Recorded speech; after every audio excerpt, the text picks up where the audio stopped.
Pelajaran kedua, belajar nahwu tanpa guru bersama Ustadz Didik Suyadi Hafidhollahu Ta'ala, bab penjelasan huruf dan tanda fiil. Kami ucapkan selamat belajar. Bismillahirrahmanirrahim. Innal hamdalillah nahmaduhu ta'ala wa nasta'inuhu wa nastaghfiruh wa na'udzu billahi min shururi anfusina wa sayyiati a'malina. May yahdihillahu fala mudilla lahu wa may yudlil fala hadiya lahu. Wa asyhadu an la ilaha illallah wahdahu la syarika lahu wa asyhadu anna Muhammadan abduhu wa rasuluh. Amma ba'd.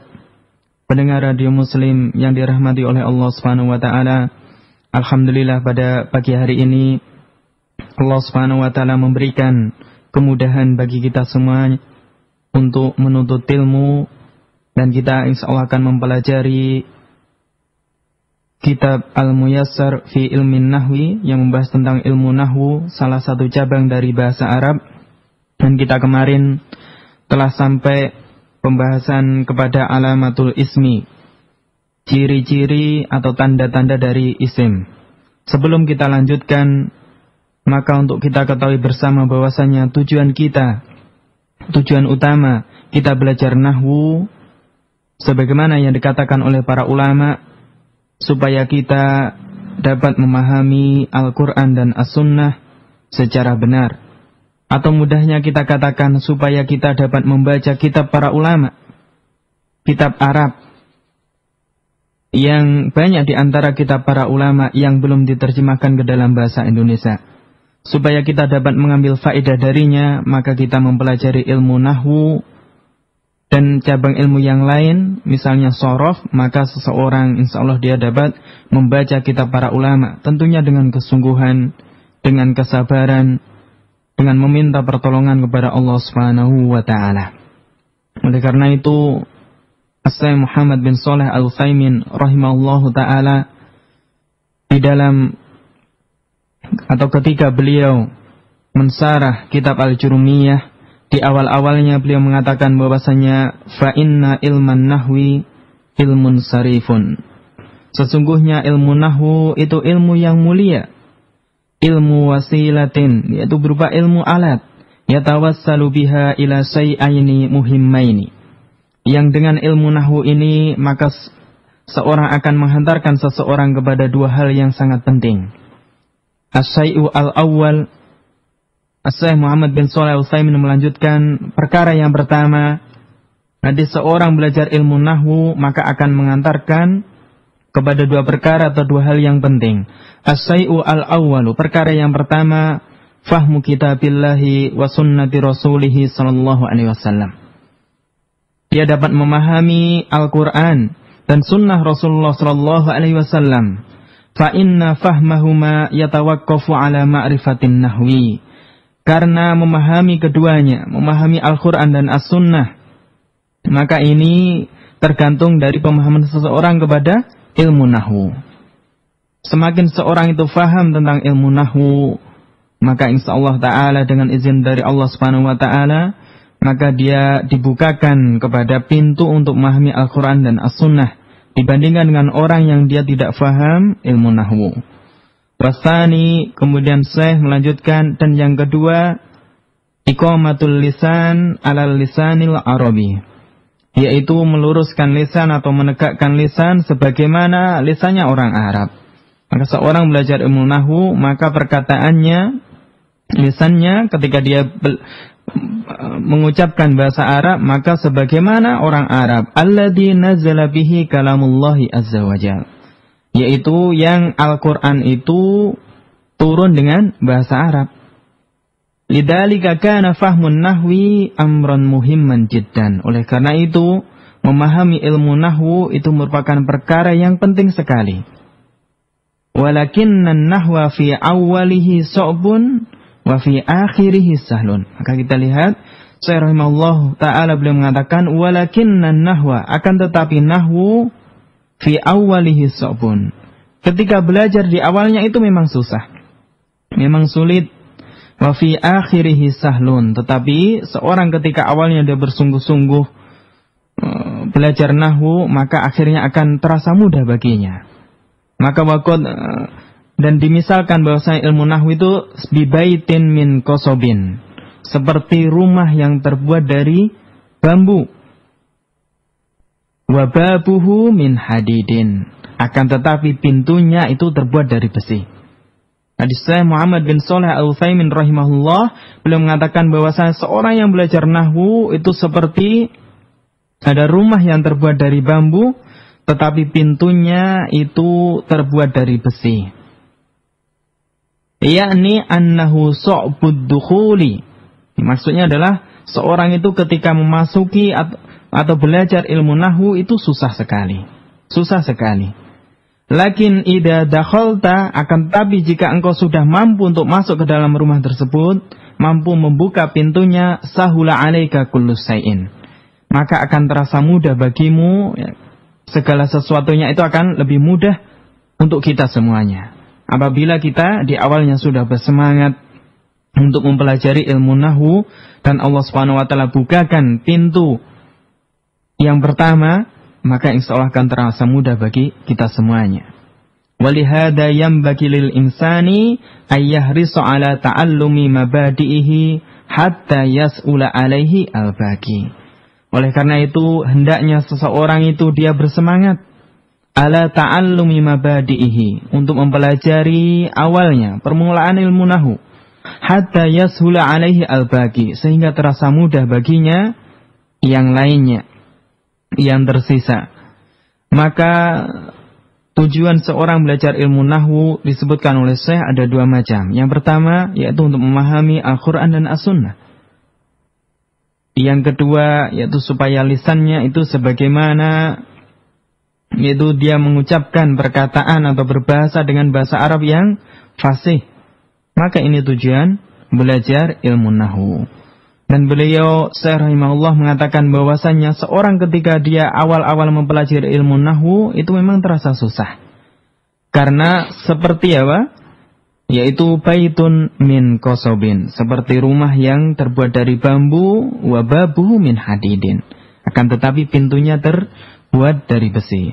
Nah, karena itu pendengar radio Muslim yang dirahmati oleh Allah Subhanahu wa taala, maka hendaknya seorang dia bersemangat ketika meskipun awalnya susah, awalnya sulit, enggak faham-faham, maka dia bersemangat untuk bersabar dan bersungguh-sungguh ketika belajar kitab ini. Dan salah satu kitab yang terasa mudah dan tipis untuk pemula, untuk kita belajar bersama, yaitu kitab Al-Muyassaru fi Ilmin Nahwi.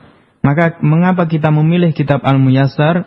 Salah satunya dengan pertimbangan kitab ini sudah banyak digunakan oleh ikhwah-ikhwah semuanya, seperti yang digunakan oleh Mahat Umar bin Khattab ketika mengadakan program bahasa Arab untuk pemula, maka mereka menggunakan kitab Al-Muyassar. Dan ini sudah terlihat hasilnya bahwasanya di antara mereka ada ikhwah-ikhwah yang dulunya belum mengenal, belum memahami bahasa Arab, kemudian bahkan sekolahnya dulu sebelum kuliah, misalnya di SMA, bukan berasal dari sekolah yang mengajarkan bahasa Arab, akan tetapi dengan izin dari Allah Subhanahu wa taala, dengan anugerah dan karunia dari Allah Subhanahu wa taala, mereka misalnya kuliah di Jogja, kemudian dikenalkan dengan orang-orang yang bersemangat untuk mengajarkan bahasa Arab, maka mereka bisa belajar bahasa Arab dengannya. Bahkan mereka bisa membaca kitab para ulama. Karena ini tujuan utamanya.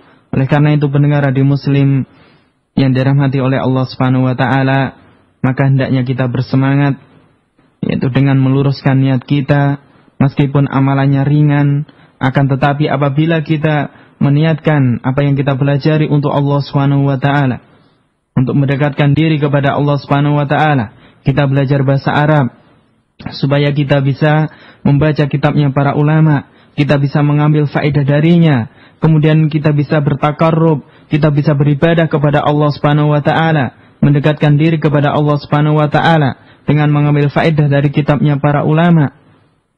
Kemudian kita merasa lebih takut kepada Allah Subhanahu wa taala, mencintai Allah Subhanahu wa taala, mengagungkan Allah Subhanahu wa taala. Maka ini tujuan kita belajar bahasa Arab. Karena bahasa Arab tadi adalah ilmu wasilah. Dia ilmu alat saja. Mendengar radio muslim yang dirahmati oleh Allah Subhanahu wa taala, kita lanjutkan pelajaran kita di kitab Muyassar.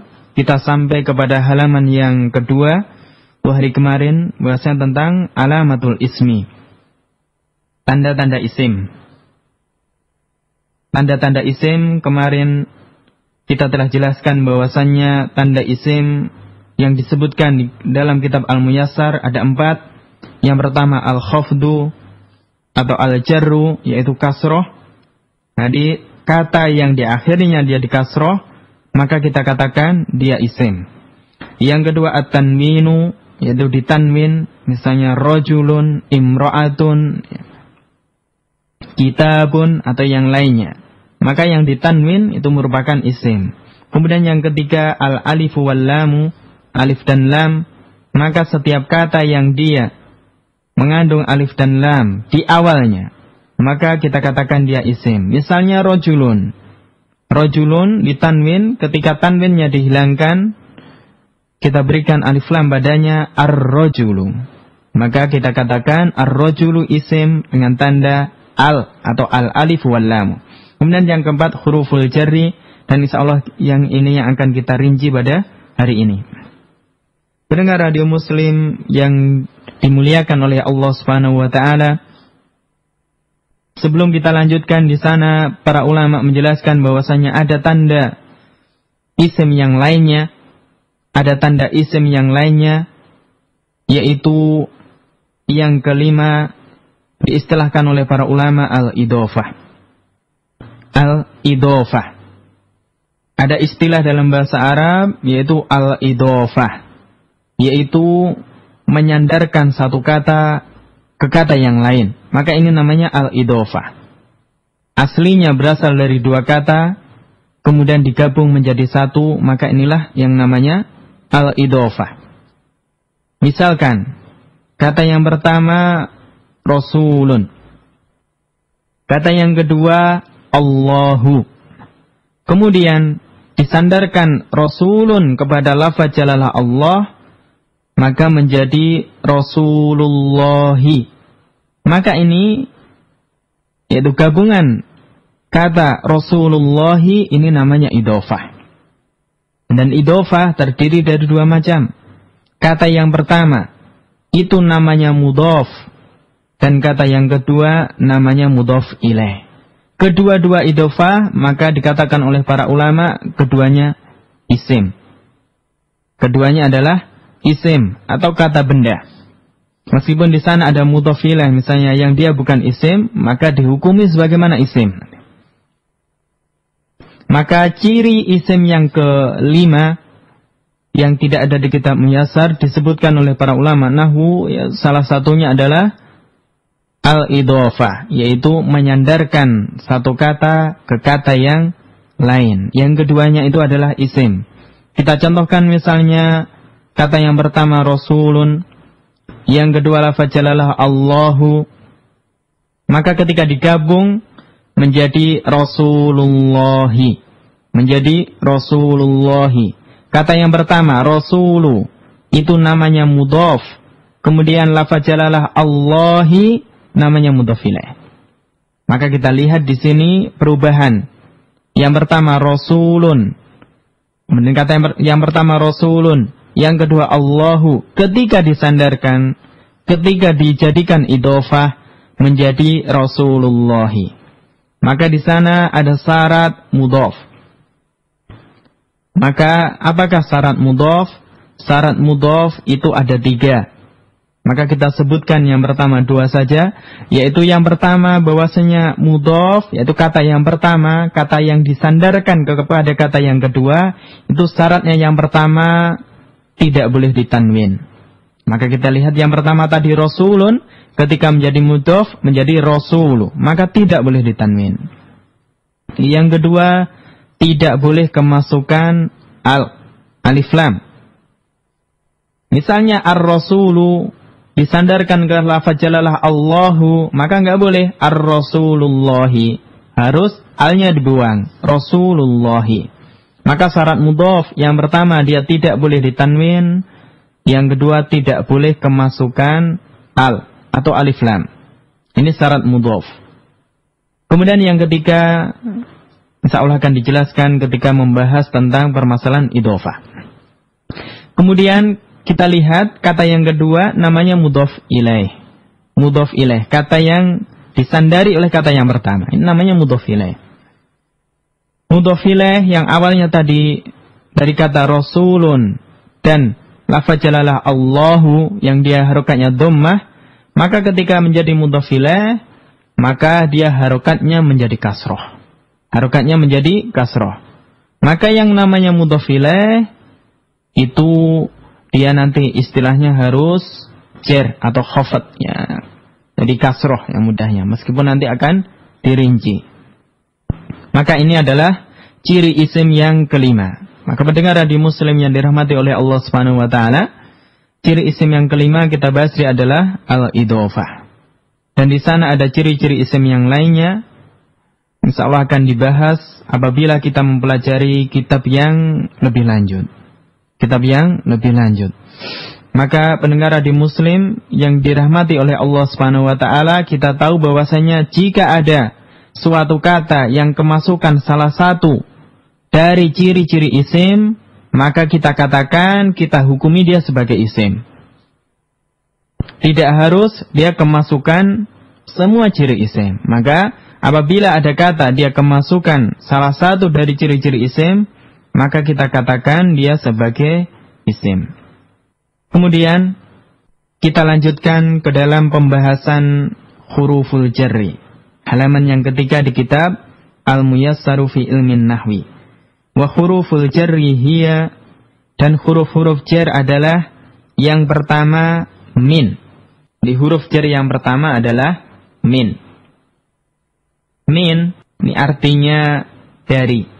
Atau para ulama mengatakan bahwasanya fungsi min itu untuk ibtida'ul ghayah al-makaniyah atau az-zamaniyah, yaitu untuk memulai atau untuk pemulaian untuk baik itu tempat ataupun waktu, atau kita artikan mudahnya nanti artinya dari. Untuk perincian tentang arti dari min dan huruf-huruf jar yang lain, maka kita bisa mempelajarinya di kitab-kitab yang lebih lanjut, misalnya di Muyassar 2 atau di kitab Mulakhos. Untuk awal kitab Muyassar 1, maka kita katakan bahwasanya min itu artinya dari. Kita lihat contohnya, penulis Ustadz Aceng Zakaria belum memberikan contoh min. Contohnya minan nasi, dari manusia. Minan nasi, artinya dari manusia. Maka kita lihat huruf jar min ini menyebabkan isim setelahnya dibaca jar atau harokatnya menjadi kasroh. Minan nasi, aslinya min plus an-nasu. Aslinya min ditambah dengan an-nasu. Akan tetapi ketika digabung maka menjadi minan nasi. Yang tadinya an-nasu, karena hukum asalnya kata itu dia awalnya kita katakan di dhammah. Tapi ketika sudah kemasukan, misalnya kemasukan huruf jar, maka dia menjadi kasroh. Minan nasi, atau nanti istilahnya jar atau majrur. Maka minan nasi, an-nasi, dia namanya isim karena kemasukan huruf jar min. Maka an-nasi kita katakan, kita hukumi sebagai isim, ada beberapa tanda di sana. Yang pertama, kemasukan huruf jar min. Yang kedua, dia khafat di kasroh, an-nasi. Dan yang ketiga, an-nasi ada alif lam. Maka ada 3 tanda di sana. Ada 3 tanda. Tetapi kita ingat bahwasanya cukup 1 tanda saja, maka kata tersebut kita katakan isim. Contoh yang lain yaitu sebagaimana firman Allah Subhanahu wa taala di surat Al-Isra, Subhanalladzi asra bi 'abdihi lailan minal masjidil harami ilal masjidil aqsa. Maha suci Allah Subhanahu wa taala yang telah memperjalankan hambanya di suatu malam minal masjidil haram, dari, kan? Minal masjidil harami, dari masjidil haram, ilal masjidil aqsa, ke masjidil aqsa, atau sampai ke masjidil aqsa. Maka di sini dibaca minal masjidi. Maka al masjidi di sini dihukumi sebagai isim. Kenapa? Kemasukan huruf jar min. Dan al masjidi dibaca al masjidi, bukan al masjidu, bukan al masjida. Kenapa? Karena huruf jar, semua huruf jar, salah satu contohnya di sini min, dia menyebabkan isim setelahnya, kata setelahnya, dia dibaca jar, atau harokatnya nanti salah satunya adalah kasroh. Maka dibaca minal masjidi. Enggak boleh minal masjida atau minal masjidu. Kemudian kita lanjutkan huruf jar yang kedua, yaitu ila. Dalam bahasa Indonesia yang kita katakan artinya ke. Itulah ila. Contohnya dibawakan oleh penulis, ila suki, ke pasar. Ila suki. Maka as-suki ini dihukumi isim karena kemasukan huruf jar ila. Kemudian as-suki dibaca as-suki, harokatnya dia kasroh. Kenapa? Ya karena kemasukan huruf jar. Jadi setiap huruf jar itu menyebabkan isim setelahnya dibaca jar, atau salah satu tanda jar itu harokatnya kasrah. Maka as-suki ini dihukumi sebagai isim. Atau contoh yang tadi, surat Al-Isra tadi, subhanalladzi asra bi abdihi lailan minal masjidil harami ila al masjidil aqsa. Maka dibaca ilal masjidil aqsa. Dibaca al-masjidi karena kemasukan huruf jar ila. Artinya ke, atau ya, kalau dalam ayat tadi sampai ke masjidil aqsa.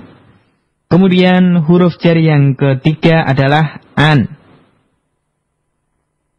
Artinya juga sama dalam bahasa Indonesia, yaitu dari. Contohnya di sini anin nabiyyi, dari an-nabi.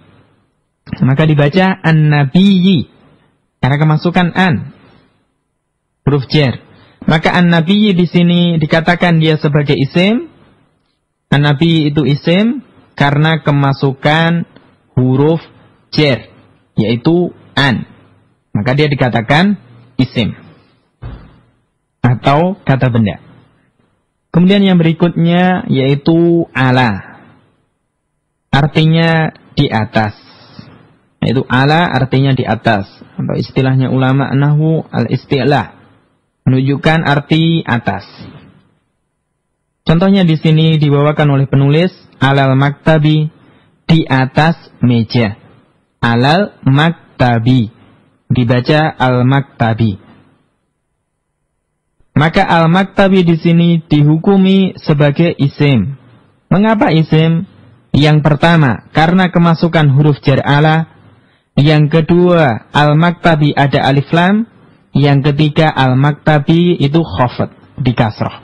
Maka ada tiga tanda dalam al-maktabi, untuk al-maktabi. Kemudian, fi, artinya di dalam. Fi artinya di dalam. Atau istilahnya ad-dorfiyah. Contohnya, fil baiti, di dalam rumah. Fil baiti, maka al-baiti di sini isim karena kemasukan huruf jar fi, fil baiti. Kemudian kita lanjutkan huruf jar yang berikutnya. Huruf jar yang keenam adalah rubba. Para ulama mengatakan, ulama nahwu, bahwasanya rubba itu memiliki dua arti. Yang pertama artinya banyak, yang kedua artinya sedikit. Di rubba Itu yang pertama artinya banyak, yang kedua artinya sedikit. Dan biasanya rubba itu artinya banyak. Contohnya di sini rubba rajulin karimin. Kalau di sini artinya mungkin bisa kita artikan sedikit. Sedikit laki-laki yang karim, yang dermawan. Rubba rajulin karimin. Maka kenapa dibaca rajulin? Karena kemasukan huruf jar rubba. Maka rajulin di sini dihukumi statusnya sebagai isim karena ada tanda sebelumnya, yaitu kemasukan huruf jar rubba. Maka nggak boleh juga dibaca rubba rajulun. Ya. Huruf jar itu menjadikan kata setelahnya menjadi jar atau harokatnya kasroh. Maka rubba rajulin karimin. Kemudian yang perlu diingat untuk masalah rubba, salah satu syarat di antara syarat-syarat yang dijelaskan oleh para ulama nahwu, rubba itu hanya masuk ke isim, istilahnya isim nakiroh. Ya kan? Nanti seolah kita akan bahas, atau mudahnya dia tidak ada alif lam. Rubba itu masuknya ke isim yang nggak ada alif lamnya. Maka nggak bisa masuk rubbar rajuli. Rubbar rajuli nggak bisa. Maka yang bisa rubba rajulin. Rubba rajulin karimin. Karena rubba itu masuknya ke isim nakiroh. Atau kita katakan isimnya itu tidak ada alif lam, nggak ada alnya. Beda dengan contoh-contoh sebelumnya. Atau sebagaimana sabda Rasulullah sallallahu alaihi wasallam, rubba shaimin laisa lahu min siyamihi illa al-ju'u wal atas. Betapa banyak, maka rubba di sini artinya banyak. Betapa banyak orang yang berpuasa, laisa lahu min siyamihi, dia tidak menabatkan dari puasanya illa al-ju' wal atas, kecuali yaitu lapar dan dahaga. Maka rubba shaimin, kita lihat dibaca shaimin, dan shaimin orang yang berpuasa tidak ada alif lamnya. Maka rubba itu masuknya ke isim yang istilahnya nanti nakiroh. Rubba itu masuknya ke isim yang nakiroh, atau kita katakan isim yang tidak terdapat alif lam di sana. Atau berkata Rasulullah sallallahu alaihi wasallam di hadisnya Ummu Salamah ketika menjelaskan tentang akan turunnya fitnah pada malam hari ini, ketika pada malam hari Rasulullah sallallahu alaihi wasallam terbangun kemudian mengucapkan subhanallah, madalladzi anzala rabbukum minal fitan. Fitnah apa yang pada malam hari ini akan diturunkan oleh Allah Subhanahu wa taala? Dan perbendaharaan apa, kebaikan apa yang pada malam hari ini akan diturunkan oleh Allah Subhanahu wa taala? Maka Rasulullah sallallahu alaihi wasallam menyuruh orang yang berada di dalam rumah atau para suami untuk membangunkan istrinya untuk melaksanakan sholat. Kemudian beliau mengatakan, rubba kasiyatin fid dunya ariyatin fil akhirah. Betapa banyak orang yang dia ketika di dunia itu berpakaian, tetapi ketika di akhirat dia ariyah, tidak berpakaian. Maka di sini rubba kasiyatin, maka dibaca kasiyatin karena kemasukan huruf jar rubba, dan kasiyatin dia tidak ada alif lamnya. Maka sekali lagi bahwasanya rubba itu termasuk huruf jar yang masuknya ke isim, istilahnya nanti kita akan masuk ke pembahasannya insyaallah, isim nakirah, isim yang enggak terdapat di sana alif lam. Maka rubba itu bisa artinya banyak atau sedikit. Artinya bisa banyak atau sedikit. Atau sebagaimana perkataan Abdullah bin Mubarak rahimahullahu ta'ala yang hendaknya kita pahami, yaitu rubba amalin sohirin tukabbiruhu an-niyah. Betapa banyak amalan yang kecil menjadi besar karena niatnya.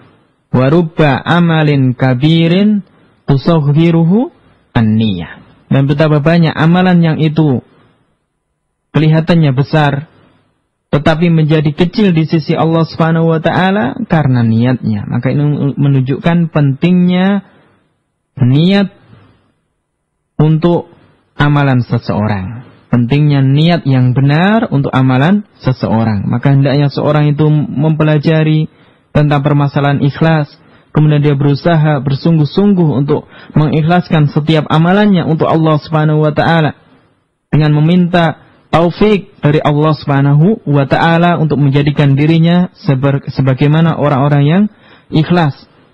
Maka ikhlas itu membutuhkan belajar, membutuhkan kesungguhan, membutuhkan perjuangan dan taufik dari Allah Subhanahu wa taala, pertolongan dari Allah Subhanahu wa taala.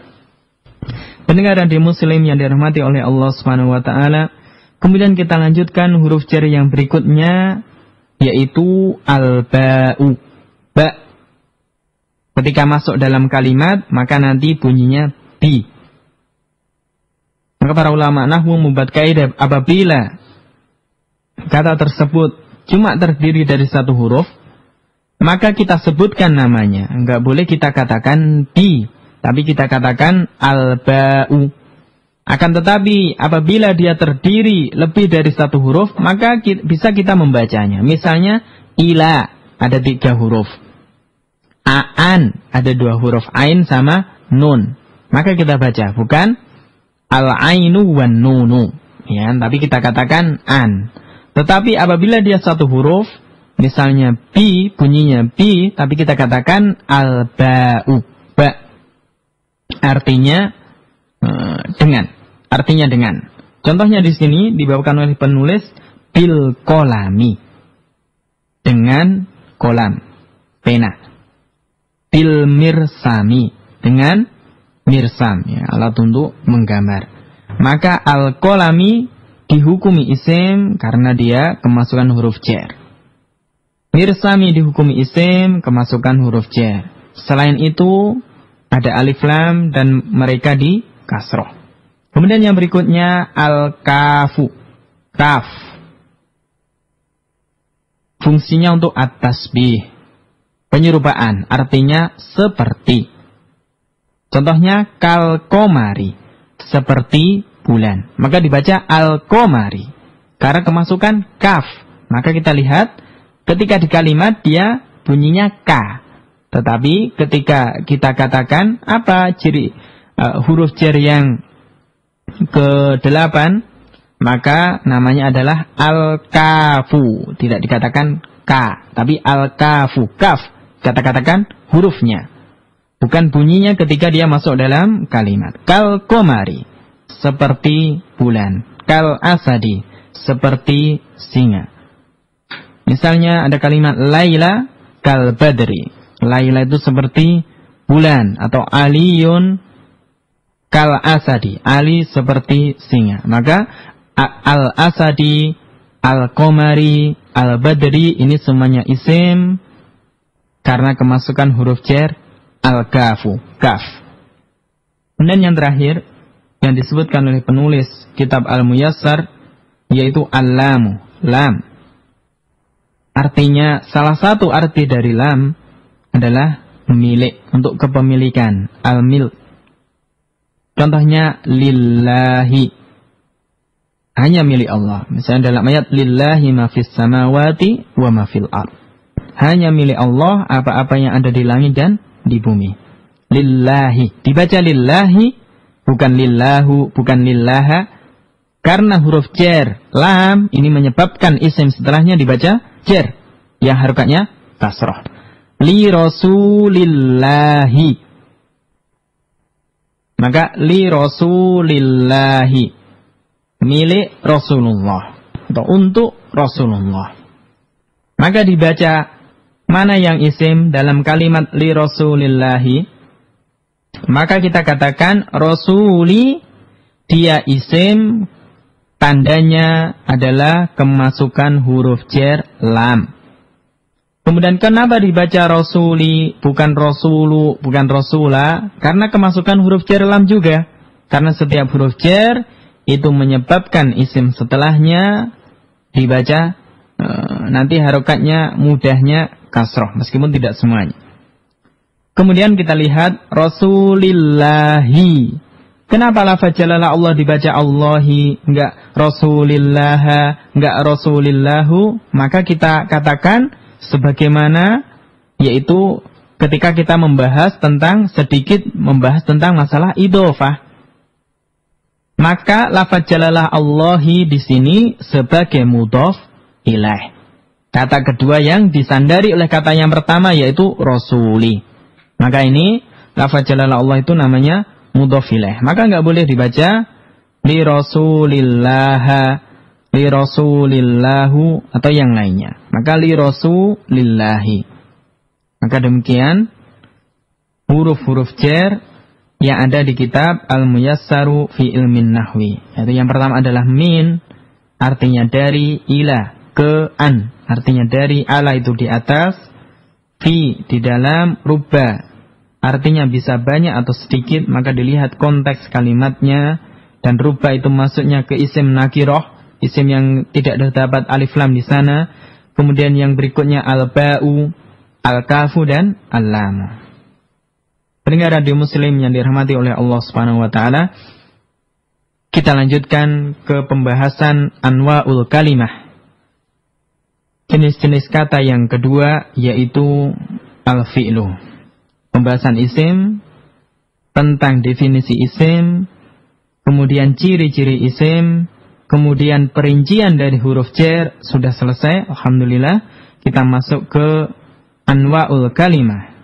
Jenis-jenis kata yang kedua yaitu al-fi'lu, fi'il. Jenis kata yang kedua adalah al-fi'lu. Apa yang dimaksud dengan fi'il?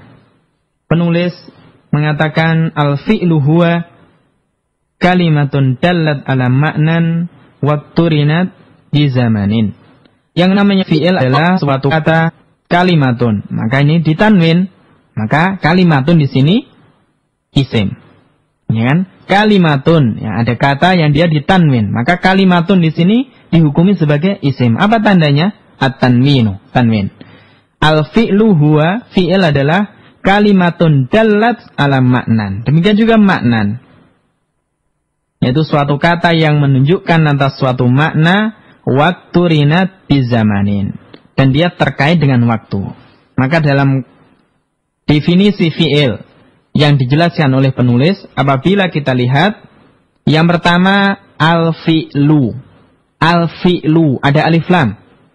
Tadi kita katakan apabila kata itu terdapat alif lam di sana, maka dia dihukumi isim. Maka kata al-fi'lu di sini dia adalah isim yang tandanya alif lam. Huwa kalimatun, dia adalah kata. Kalimatun juga namanya isim karena ada tanwin. Dallat ala maknan. Ala maknan. Maka maknan juga kita katakan dia sebagai isim karena kemasukan huruf jar ala. Yang kedua karena dia di tanwin. Wakturinat di zamanin, dan dia terkait dengan waktu. Baik waktu sekarang, akan datang atau lampau. Maka inilah fi'il. Apa bedanya dengan isim? Kalau isim kemarin definisinya kalimatun dallat ala maknan walam tuktaron bizamanin. Kalau isim itu tidak terkait dengan waktu, dengan salah satu waktu tertentu. Tapi fi'il itu terkait dengan waktu tertentu. Misalnya waktu sekarang itu apa, waktu lampau apa, yang akan datang itu apa. Maka kita lihat di zamanin. Zamanin di sini kemasukan al-ba'u. Dan ba tadi kita katakan dia termasuk huruf jar. Maka zamanin itu juga dihukumi sebagai isim. Apa tandanya? Kemasukan al-ba'u. Yang kedua dia ditanwin. Dan yang ketiga dia khafat, di kasroh. Maka di zamanin, zamanin dia kita katakan isim karena tiga tanda. Mislu, contoh, kataba. Ini contoh fi'il. Yang pertama adalah kataba, artinya telah menulis. Qara'a, telah membaca. Maka ini menunjukkan dia terkait dengan waktu lampau. Jadi kataba itu artinya telah menulis, qara'a artinya telah membaca. Kemudian yaktubu, artinya sedang menulis. Maka ini waktu sekarang. Nanti seolah akan dirinci, ini apa namanya fi'il. Ada macam-macam fi'il. Yaktubu artinya sedang menulis. Yaqra'u sedang membaca. Kemudian uktub, tulislah. Maka ini perintah. Maka perintah pelaksanaannya setelah orang tersebut memerintahkan. Maka ini menunjukkan waktu yang akan datang. Jadi perintah, uktub, tulislah, maka ini terkait dengan waktu yang akan datang. Iqra, bacalah. Ini juga terkait dengan waktu yang akan datang. Maka ada 3. Misalnya kataba bisa berubah menjadi yaktubu, bisa berubah menjadi uktub. Nanti insyaallah akan dibahas masalah ini. Intinya bahwasanya ini semuanya fi'il. Kenapa kita katakan fi'il? Yang pertama dia kalimatun dalat ala maknan. Misalnya kataba, ini suatu kata yang menunjukkan makna tertentu, maknanya menulis, kataba. Dan kataba ini yaitu dia waktu rinat di zamanin. Dia terkait dengan zaman. Yaitu zaman kapan? Al-madi, waktu lampau. Jadi waktu lampau. Kemudian misalnya yaktubu. Yaktubu, kenapa kita katakan fi'il? Yang pertama dia kalimatun dalat ala makna. Dia suatu kata yang menunjukkan atas suatu makna. Dan yaktubu ini terkait dengan waktu hal, waktu sekarang. Waktu sekarang. Kemudian uktub juga sama. Dia kalimatun dalat ala maknan waktu rinat bi zamanin. Zaman kapan? Istiqbal, yang akan datang. Maka ini kita katakan dia sebagai fi'il. Nah, kalau susah, ya kan? Oleh karena itu penulis menunjukkan ciri-cirinya. Ya. Kalau susah dari definisinya, maka kita lihat cirinya. Alamat fi'ilnya itu apa?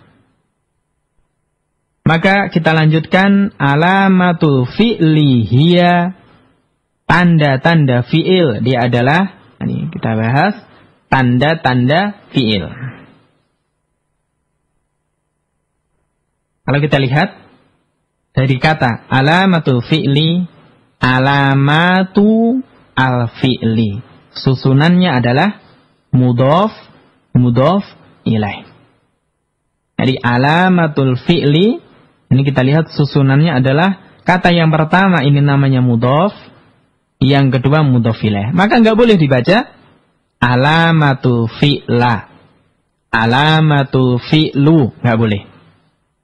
Harus dibaca alamatul fi'li, karena susunannya mudhof sama mudhof ilaih. Maka al-fi'li di sini dia dihukumi isim, alamatu juga dihukumi isim. Tanda-tanda fi'il itu ada 4 yang dijelaskan oleh penulis kitab Al-Muyassaru fi Ilmin Nahwi. Yang pertama adalah qad. Tanda fi'il yang pertama adalah qad. Apa artinya qad? Qad mempunyai beberapa macam arti. Jadi ada maknanya, qad itu memiliki beberapa macam makna. Maka insyaallah kita akan rinci tentang permasalahan qad. Ya, secara umum qad itu artinya, kalau dalam bahasa artinya sungguh. Tapi qad itu bisa memiliki beberapa arti. Intinya bahwasannya jika ada kata kemasukan qad, maka kata tersebut merupakan fi'il, merupakan kata kerja. Contohnya di sini dijelaskan atau ditulis oleh penulis kitab Muyassar, qad qamatis sholatu. Segera akan didirikan sholat. Qad qamatis sholatu. Maka di sini ada qad Kemudian qomat. Maka qomat di sini dia dihukumi sebagai fi'il. Apa tandanya? Kemasukan qad. Maka qomat itu fi'il, tandanya adalah kemasukan qad. Kemudian qomat, ini dia fi'il dan dia aslinya menunjukkan waktu lampau. Atau istilahnya tadi waktu lampau adalah waktu al-madi. Adalah fi'il madi. Maka sedikit kita rinci tentang permasalahan qad. Jadi fi'il, kata kerja itu ada 3 macam. Ya, sebelum kita masuk qad, kata kerja itu nanti seolah akan dirinci. Yaitu ada 3 macam. Yaitu kata kerja atau fi'il itu kan terkait dengan waktu. Dan waktu itu ada 3. Waktu sekarang, akan datang, dan waktu lampau. Kalau waktu sekarang, fi'il yang terkait dengan waktu sekarang, itu nanti namanya fi'il mudhari. Jadi, al-fi'lu al-mudhari'u.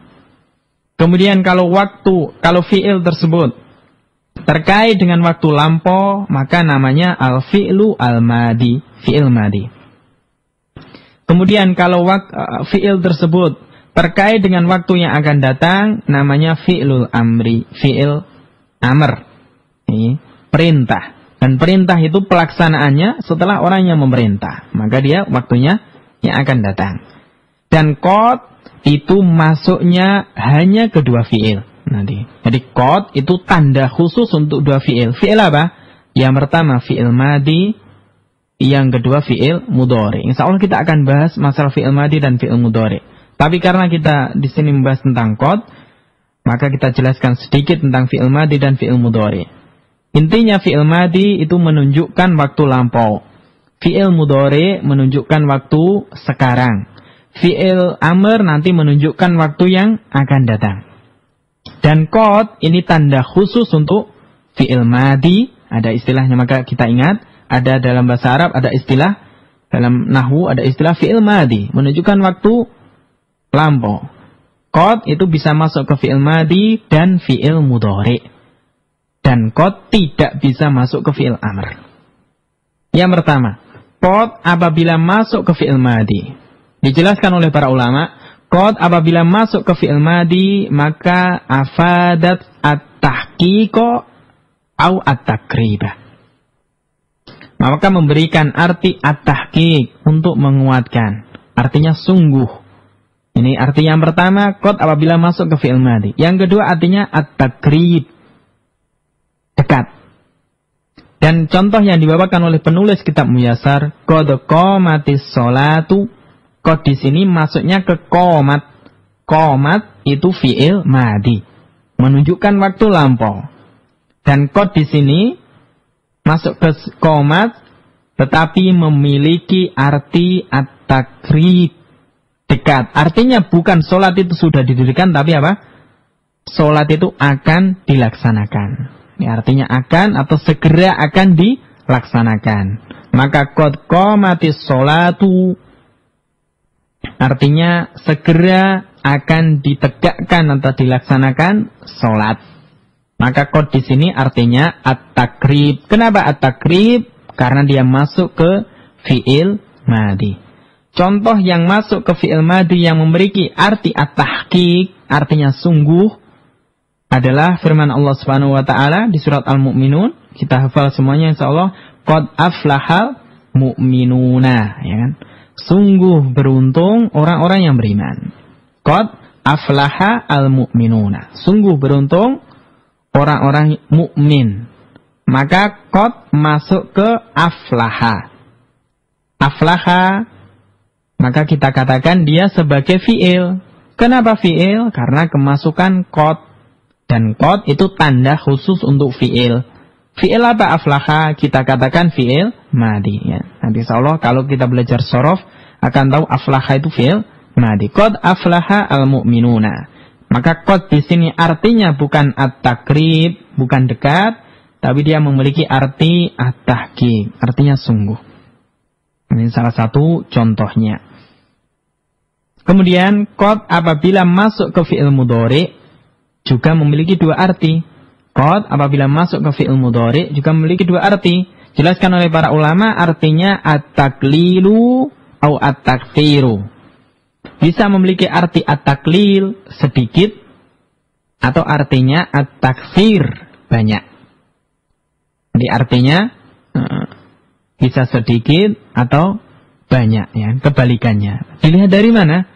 Maka kita lihat konteks kalimatnya. Misalnya contohnya, qad yasduku al-kadubu. Ya. Al-kadubu itu artinya orang yang banyak atau hobinya itu berdusta. Orang yang banyak berdusta. Qad yasduku al-kadubu. Maka qad di sini masuknya ke fi'il mudhari, yasduku. Nanti seolah akan dijelaskan dalam pembahasan fi'il mudhari. Kita dengarkan saja bahwasanya ini yaitu perincian makna qad apabila masuk ke fi'il mudhari. Qad yasduku al-kadubu. Maka qad di sini artinya sedikit. Ya. Sedikit orang yang biasanya berdusta itu kok ngomongnya itu jujur. Kenapa artinya at-taklil? Ya, karena kalimatnya yang berbicara itu al-kadub. Orang yang biasa berdusta. Misalnya diganti qad yasduku as-sadiku atau as-sadiku, maka kita katakan qad di sini artinya at-takfir. Artinya banyak. Kenapa? Karena yang berbicara itu orang yang jujur. Kalau orang itu jujur, maka biasanya perkataannya juga jujur, juga benar. Maka di sini qad itu artinya bisa, kalau dia masuk ke fi'il mudhari, artinya bisa banyak atau sedikit. Maka demikian perincian tentang masalah qad. Pendengar radio Muslim yang dirahmati oleh Allah Subhanahu wa taala. Jadi qad itu bisa masuk ke fi'il madi menunjukkan waktu lampau, atau masuk ke fi'il mudhari menunjukkan waktu yang akan datang. Apa artinya qad apabila masuk ke fi'il madi? Memiliki dua arti. Yang pertama at-takrib, menunjukkan artinya dekat. Contohnya qad qamatis sholatu. Yang kedua artinya at-tahqiq, yaitu untuk menunjukkan artinya nanti at-tahqiq, menguatkan, artinya sungguh. Qad aflahal mu'minun, qad aflaha man zakkaha. Maka ini semuanya artinya sungguh. Kemudian qad apabila dia masuk ke fi'il mudhari memiliki dua arti yang kebalikannya, yaitu at-takfir dan at-taklil. Maka dilihat konteks kalimatnya, yaitu banyak atau sedikit. Kemudian kita masuk ke alamat fi'il yang kedua, yaitu as-sinu. Sin. Sin dikatakan oleh para ulama, dia namanya harfut tanfis, huruf tanfis, untuk menunjukkan yang akan datang. Ini sin. Maka contohnya sayad habu. Artinya dia seorang laki-laki akan pergi. Sayad habu. Maka yadhabu itu memiliki arti. Sebenarnya yadhabu tadi adalah fi'il mudhari. Fi'il mudhari itu menunjukkan waktu hal, sekarang. Maka arti fi'il mudhari itu sebenarnya adalah waktu sekarang. Kemudian kemasukan sin, huruf tanfis, ini menunjukkan menjadi waktunya akan datang. Sayadhabu, dia akan pergi. Dia akan pergi. Maka yadhabu ini kita katakan dia fi'il. Apa tandanya? Tandanya kemasukan sin, sayadhabu. Sayarji'u, dia seorang laki-laki akan kembali. Sayarji'u, akan kembali. Maka yarji'u ini namanya fi'il karena kemasukan sin. Dan sin ini tanda khusus untuk fi'il mudhari. Kalau qad itu bisa masuk ke fi'il madhi dan fi'il mudhari, dan nggak bisa masuk ke fi'il amr, ya kan? Kalau sin ini masuknya hanya ke fi'il mudhari, memberikan makna akan. Waktunya itu dekat, akan datang, ya. Maka kalau orang mau mengatakan misalnya yusolli Zaidun, iya kan? Zaid sekarang sholat. Yusolli Zaidun. Yusolli itu fi'il mudhari. Tapi kalau kemasukan sin, sayusolli Zaidun. Zaid akan sholat. Zaid akan sholat. Perbuatan sholatnya itu belum dilakukan. Maka yang dijelaskan oleh para ulama, arti fi'il mudhari sebenarnya dia menunjukkan waktu hal, bukan hal dan istiqbal. Fi'il mudhari itu memberikan waktu yang akan datang apabila kemasukan sin. Yang ketiga adalah saufa. Maknanya sama dengan sin, tetapi waktunya itu relatif lebih lama jika dibandingkan dengan sin. Itu adalah saufa. Contoh saufa ta'lamuna, kelak mereka akan ta'lamun, akan mengetahui. Maka saufa ta'lamuna, maka di sini ta'lamuna kita katakan dia fi'il. Kenapa? Karena kemasukan saufa. Jadi ta'lamuna itu adalah fi'il karena dia kemasukan saufa. Dan sin serta saufa ini merupakan tanda khusus untuk fi'il mudhari.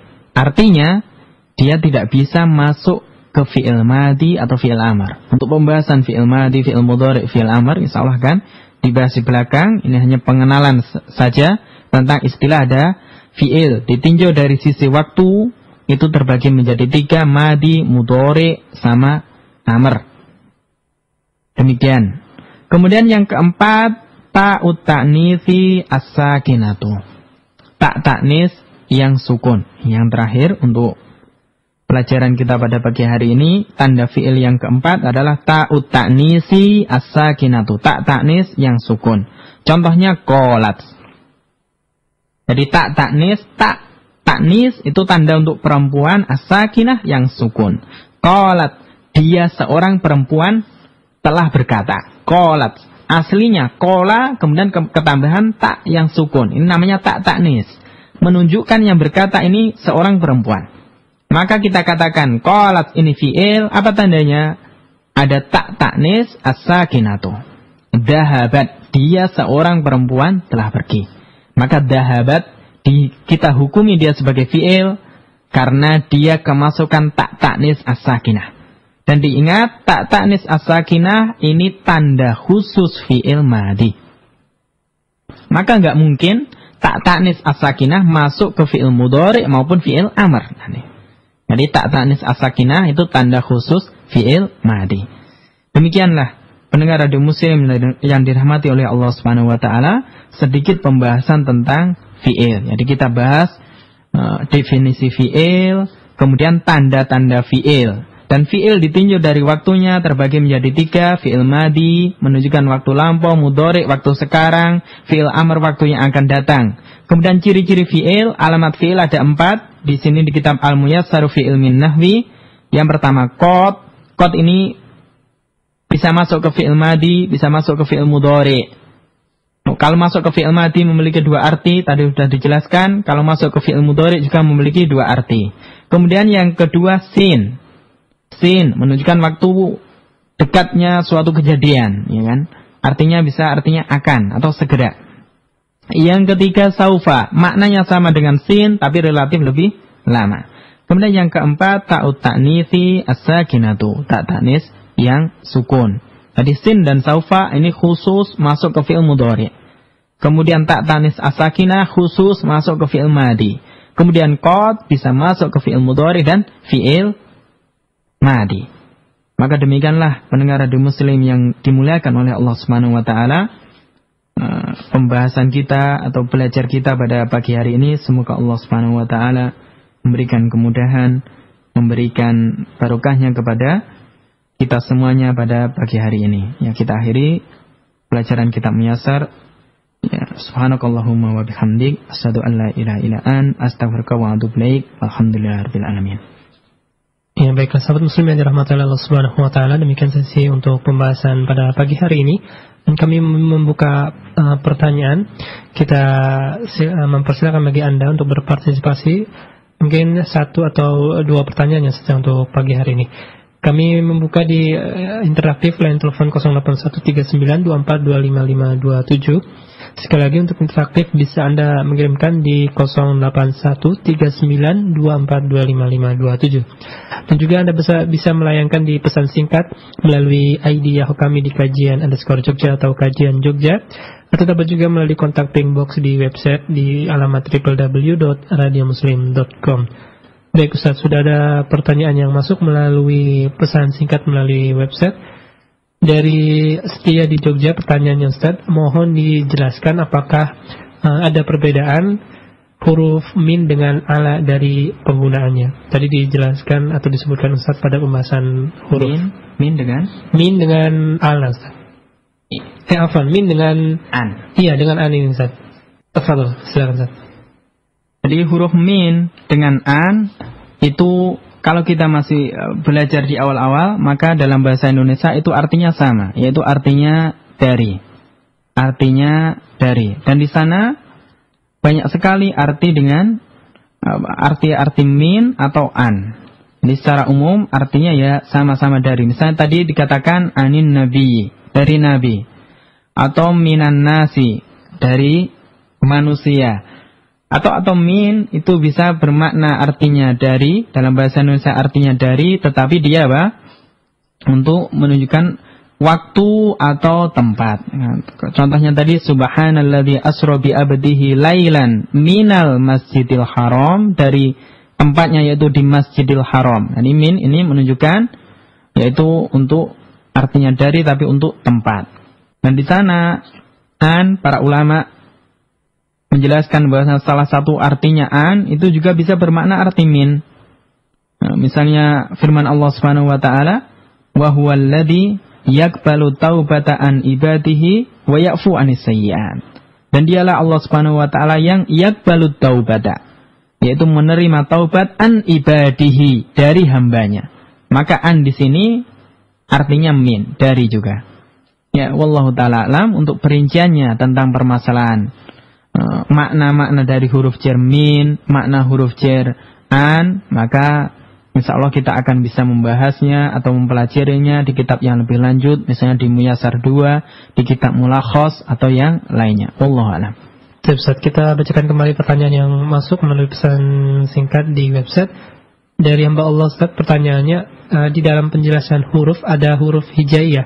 Di sana tertulis alif, ba, ta, dan lainnya. Yang benar dibaca alif atau hamzah Ustaz? Apa perbedaan antara alif dengan hamzah? Jazakallahu khairan. Tafadhol Ustaz. Iya, kalau alif itu dia tidak menerima harokat. Artinya alif itu tidak bisa kita katakan alif fathah a, alif kasroh i, atau alif doma u misalnya dulu. Kalau kita belajar misalnya di TPA, maka alif, bedanya alif dan hamzah, alif itu tidak mungkin menerima harokat. Artinya harokatnya sukun, nggak bisa dibaca. Tapi kalau hamzah bisa menerima harokat. Jadi hamzah fathah a, ya kan, kasroh i, dhammah u. Maka bagi kita yang mengajar adik-adik kita di TPA, maka hendaknya bahwasanya kita katakan bukan alif fathah a. Maka kalau dalam mushaf terbitan Indonesia itu tidak dibedakan antara alif dan hamzah. Jadi kalau alif itu ya cuma garis lurus saja, alif, tidak ada di atasnya itu tidak ada seperti huruf hamzah itu. Maka itu kalau ada maka itu hamzah. Dan ketika alif dia letaknya misalnya di awal kalimat, maka dia bisa dibaca, ya kan, untuk dia dibaca. Tapi kalau di tengah maka tidak dibaca. Maka inilah bedanya alif dan hamzah. Mudahnya bedanya alif itu tidak mungkin menerima harokat. Alif itu sukun harokatnya, nggak bisa di alif fathah a, kasroh i, dhamma u atau yang lainnya. Tapi kalau hamzah dia bisa menerima harokatnya. Inilah perbedaannya. Wallahu a'lam. Oke, bisa diperjelas dengan contoh Ustaz untuk alif sama hamzah dari pembahasan yang tadi Ustaz. Misalnya untuk alif dan hamzah. Jadi misalnya hamzah kita katakan misalnya aktubu. Maka diawali oleh hamzah. Aktubu artinya saya sedang menulis. Saya sedang menulis. Aktubu. Maka ini bisa dibaca hamzahnya dia menerima harokat fathah. Tapi misalnya alif, misalnya Huwallahul ladzi, ya kan? Huwallahul ladzi. Alladzi itu kena aslinya apa? Dia alif sama lamnya itu alladzi. Huwallahul ladzi anzala as-sakinata fi qulubil mu'minin. Maka alladzi di sini ada alif di awalnya dan dia dibaca ketika di tengah kalimat. Huwallahul ladzi. Maka langsung huwallahul ladzi. Bukan huwallahu alladzi. Jadi huwallahul ladzi. Maka ini perbedaannya. Wallahu a'lam. Ya. Baik, saat kita cukupkan pembahasan pada pagi hari ini dan kami ucapkan jazakumullahu khairan setelah hadir di studio Radio Muslim. Kita tutup subhanakallahumma bihamdik asyhadu an la ilaha illa anta astaghfiruka wa atubu ilaik. Wassalamualaikum warahmatullahi wabarakatuh.